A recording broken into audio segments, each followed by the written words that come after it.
ბატონო ზაზა, თქვენ ახსენეთ კულტურის სახლები.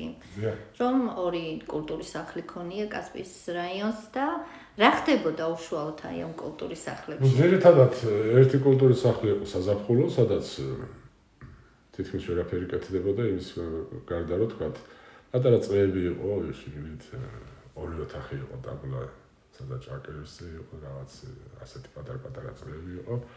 უკან სცენის გვერდზე იყო ორი დიდი ოთახი, სადაც ასამბლეების რეპეტიციები მიდიოდა. მაგრამ ძირითადად ეგ იყო რაიონის კულტურის სახლი. არ ქონდა რაიონის კულტურის სახლი აქამდე.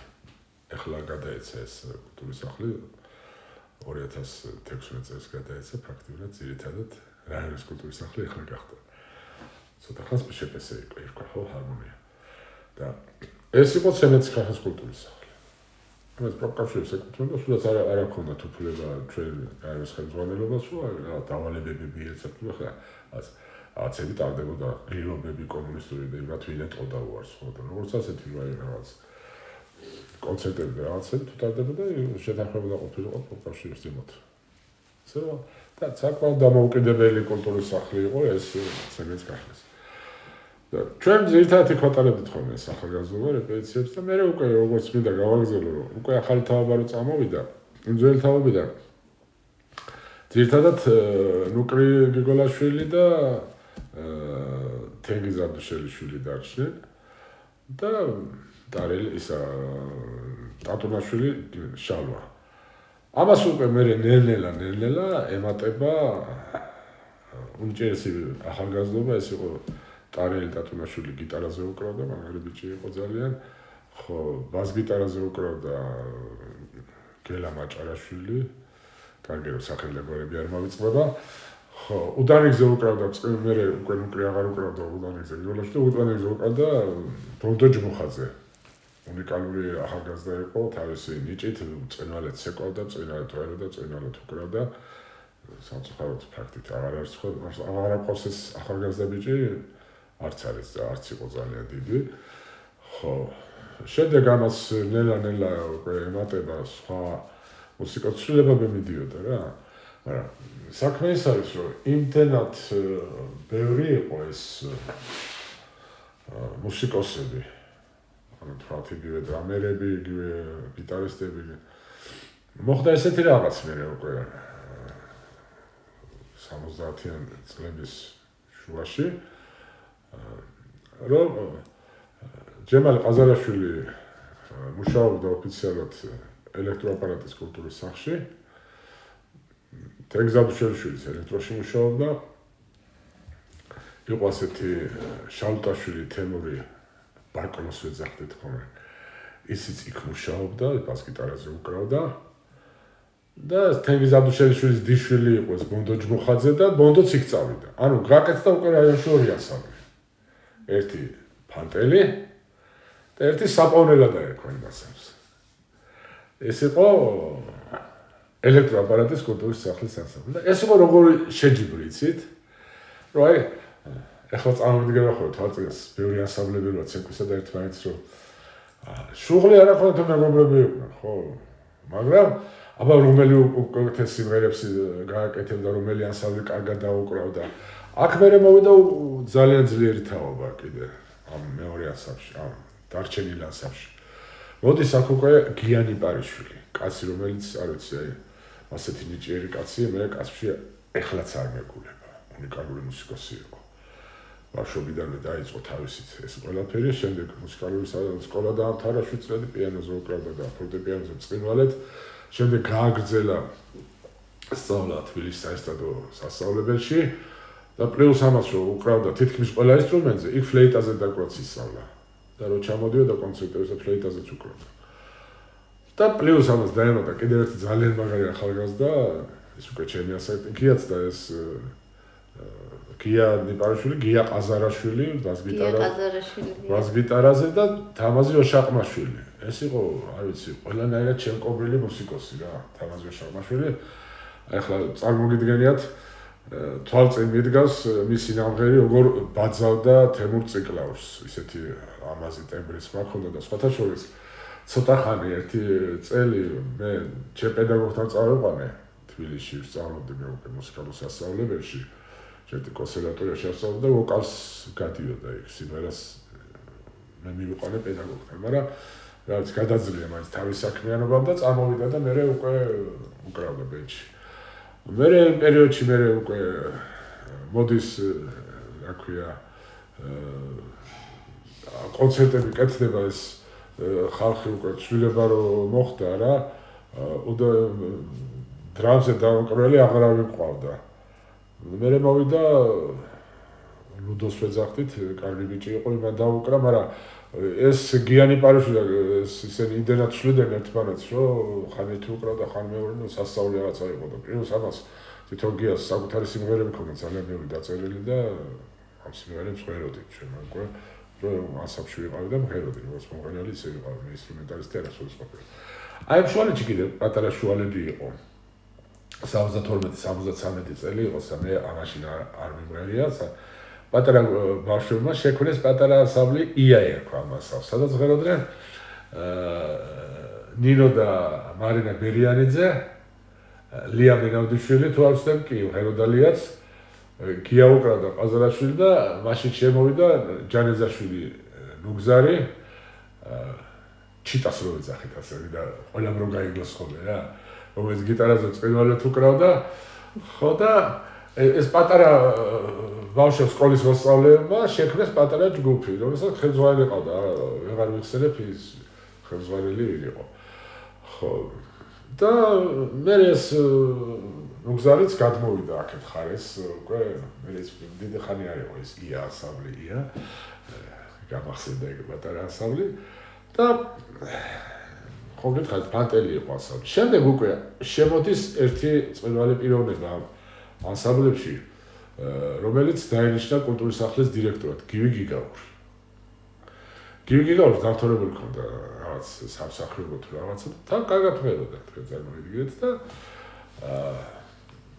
შეიქმნა ანსამბლი უკვე რომელსაც დაერქვა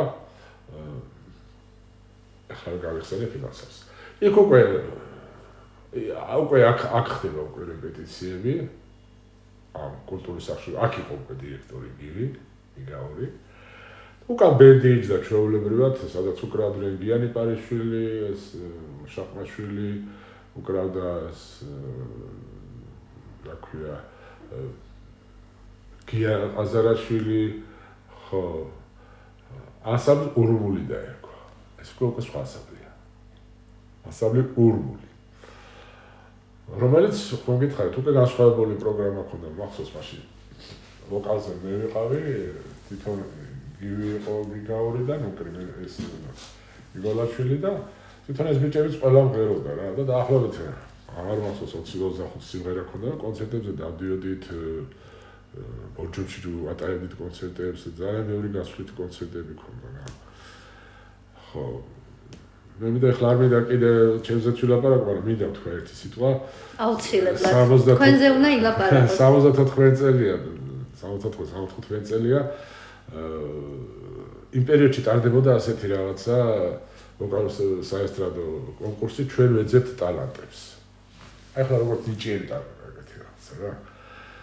ხო და ეგ იყო დასრულების, ანუ 18 წლის ზემოთ. და რა ვიცი, წამეყვანეს მე და მაშინ ახსოვს ორი ესეთი სიმღერა იყო მაშინ მოდაში თოვლიანი თბილისი და გოგის ამაზეს ტრიალებს კინოფილმიდან. და ვიმღერე და ჟიურში იჯდა ვაჟა აზარაშვილი, რაც გასვლის და ბორის თბილელი კომპოზიტორი. მოეწონეთ მე და ასაკი რო გაიგეს სასოწარკვეთილები დარჩა 16 წლისაო ასე მღერისო და გამონაკლისი დაუშვეს და გამიყვანეს ფინალში.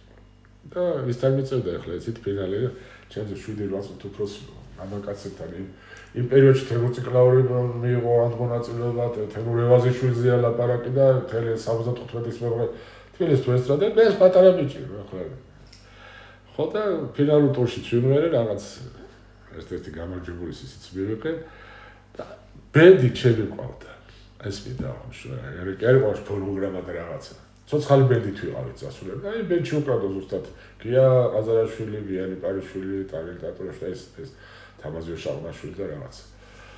ხო. სხვაშორის ელექტროქარხის სასაფში არ დამალწეს კიდევ ღელა და გიური ყაზარაშვილი.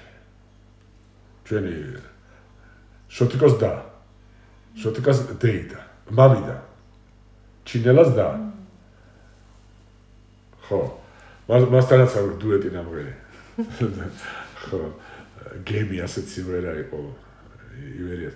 ზოგადად ისეთ პროგრამა ქონდა რომ მაშინ ძალიან მოდაში იყო ვაჟა დურგელშვილის სიმღერები, გოგი საბაძეს სიმღერები და ქართული რეპერტუარი ქონდა რა, იშვიათად თუ რაღაცა ისეთ შეურევდით რა და ხას არც საინტერესოა მაინც უცხოური, უკვე ისე წავიდა ბენდები რომ 175 რო ჩამოდიოდა ჩვენ უკვე რაღაც ამხელი ქონდა ისეთ სიმღერები და რაღაც. ხო, აი აქ უკვე მივდივართ ფინალისკენ, ფინალისკენ ჩემი ცნობიერებით, მაგრამ მაინც ვიცი რაღაცეები. შემდეგ მე უკვე 77 წლიდან თბილისში მივდივარ. აღარ ვარ ასამში, მაგრამ აქ დარჩა ბიჭები, რომლებიც ზოგი დარჩა და ზოგმა გადაინაცვლა, როგორც ვიცი, ემგია ყაზარაშვილმა, ნუგზარი ჯანეზაშვილმა, ლუდომ და რამდენიმე გადაინაცვლეს სოფელ ქვემოჭალაში შექმნეს კიდე ასამი. იქაც იყო ასამი, ახლა მე რაზე ვუყურებ, იმდენად ბევრი რაღაც იყო კაცი და მაქვე, რომ ეხლა ხაზი მინდა გაუსვა, რომ ამ წლებში 23 წელია თუ რაღაცა კაცში მინდოდა რომ ბენდი ყოფილი პარსებობს ეხლა ბენდი გადასარევი მამაკაცები მაგას მე კიდე გავსოხას ორი ახალგაზრდა ბიჭი ვერ ვიპოვეთ რომელიც გიტარაზე უკრავდა და ან დრამზე უკრავდა აღარ არის ეს შემდეგ როგორც ვიცი 80-იან წლებში უკვე მოდის ახალი ჯგუფი კიდე არსებობს ბენდი ეხლა ჯაბერნონიაშვილი რომ არის რომელიც ეხლა ბენდში უკრავს მისი ასაკის ჯაბა ჩემს ერთი 80 მეტი არა მისი ასაკის ბიჭებმა ჩამოაყალიბეს ეს უკვე გვარდასახელებით ზუსტად არ ვიცი ჯაბონამდვილად ვიცი ერთი ვიცი ღვინიაშვილი ეს მუსიკოსი რომ არის ლალის მამა ლალი ღვინიაშვილის მამა ყოფილა ინსტრუმენტალისტი კიდე რამდენიმე ბიჭი ჩამოთვალეს რომლებიც ჰქონიათ ანსამბლი გაკეთებული მე უკვე არ ვიცი და ახლა უკვე მივედით იქ რომ რამდენიმე წლის წინ უკვე რამდენი 3-4 წლის წინ ჩვენი საზღვარგარეთ ჩათვალეს რომ საჭირო რაიონში ბენდი აუცილებელიც არის საჭირო კი აუცილებელია ნამდვილად აუცილებელია ანუ საერთოდ ვერ პოულობთ ახალგაზრდა თაობას ეხლა ზდიან ეს ბიჭები ახალგაზრდა თაობას თქვენ წარმოიდგინეთ ისევ ჯაბო ვიპოვეთ კი ყველაზე საუკეთესო გიტარისტად იმ თაობიდან და ისევ გია ყაზარაშვილი ბას-გიტარისტი კაცი საბედნიეროდ მე გიასთან მომიწია ერთად მუშაობა ტექნიკუმში ვერ ვიპოვეთ ბას-გიტარის დამკვირვებელი კაცში უნიჭერესი ბიჭი ყავს მიხო ჩვენი ქოსაშვილი ყველა მეცით რომელმაც რამდენიმე თითქმის 1 წელი არ გასვა დრამი ისე ისწავლა რომ წამყვანი დრამია ახლა დრამზე როგორც მომღერალი ხო ძალიან ნიჭიერია და ახლა ამას საქმეში თუ ნიჭი გამოიჭია კიდე სხვა საქმეში თუ ნიჭია ყველა ანუ ყველა განვითარებული კაცია მე ვერ წარმოვიდგენ და მიხო ასე უცებ დრამს ისწავლენ და დრამერი ვერ ვიპოვეთ ერთი დრამერი ყავს საუკეთესო კაცში ეს არის გიას ბიჭი ყაზარაშვილის მაგარი დრამერი რომელიც თბილისშია დასაქმებული და ვერ იცის რომ ჩამოვიდეს და აქ დაუკვეს სხვა დრამერი კაცში არ არსებობს ეგრეთ კლავიშზე მოვიყვანეს ახალი კადრი არის თვარწოდი ჭრიკიშვილი თუ ყობა, ხო, რომელიც გადასარევი მუსიკოსი, გადასარევი ახალგაზრდა და იმედია ამის მერე გაგრძელდება ეს ტრადიცია. დიდი მადლობა ბატონო ზაზა.